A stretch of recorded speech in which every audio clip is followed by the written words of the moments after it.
Saudara, akibat kenaikan harga kedelai yang bergerak secara harian sejak tahun 2021 lalu, pemerintah melalui Bulog memberikan bantuan penggantian selisih harga pembelian kedelai Rp1.000 per kilogram kepada pengrajin tahu dan tempe di Aceh melalui Koperasi Produsen Tahu Tempe Indonesia atau Kopti Aceh, yang seterusnya nanti akan disalurkan melalui FKS Multi Agro Aceh.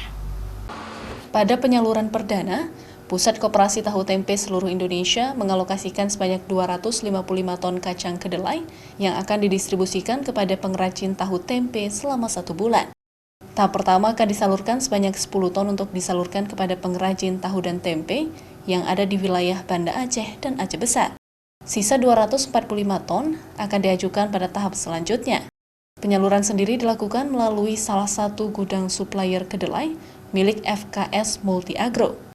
Program subsidi dengan nama Bantuan Penggantian Selisih Harga Pembelian Kedelai Rp1.000 per kilogram kepada pengrajin tahu dan tempe ini akan berlangsung selama 4 bulan ke depan. Dan jumlah kebutuhan pada bulan berikutnya diusulkan berdasarkan data permintaan tiap 2 minggu sekali. Nantinya, ada 216 pengrajin tahu dan tempe yang bergabung dalam Puskopti yang akan menerima subsidi kedelai ini. Sedangkan harga tebus kedelai saat ini adalah Rp10.525. Tahap pertama kita mengusul 10 ton. Mungkin untuk usulan tahap kedua kita akan mengajukan sisanya sebesar 225 ton. Akan kita usulkan perubahan data setiap 2 minggu sekali. Program ini mencakup masa program 4 bulan. Nah, kita harapkan para perajin tahu tempe seluruh Indonesia yang mengambil sekian kilo bisa mengikuti program subsidi ini. Sementara itu, Bulog sendiri menilai subsidi dengan bantuan penggantian selisih harga pembelian kedelai Rp1.000 per kilogram kepada pengrajin tahu dan tempe diharapkan dapat membantu pengrajin tahu dan tempe dalam menjalankan usaha mereka agar tidak merugi.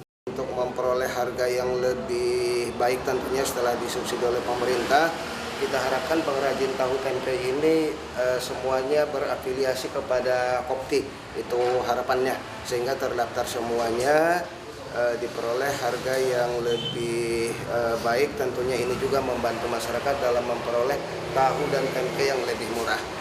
Sumber bahan baku kacang kedelai yang digunakan dalam program bantuan penggantian selisih harga pembelian kedelai Rp1.000 per kilogram kepada pengrajin tahu dan tempe ini adalah kedelai ekspor yang tersedia di gudang-gudang importir maupun kedelai lokal hasil produksi petani dalam negeri. Mustajab, Kompas TV, Banda Aceh.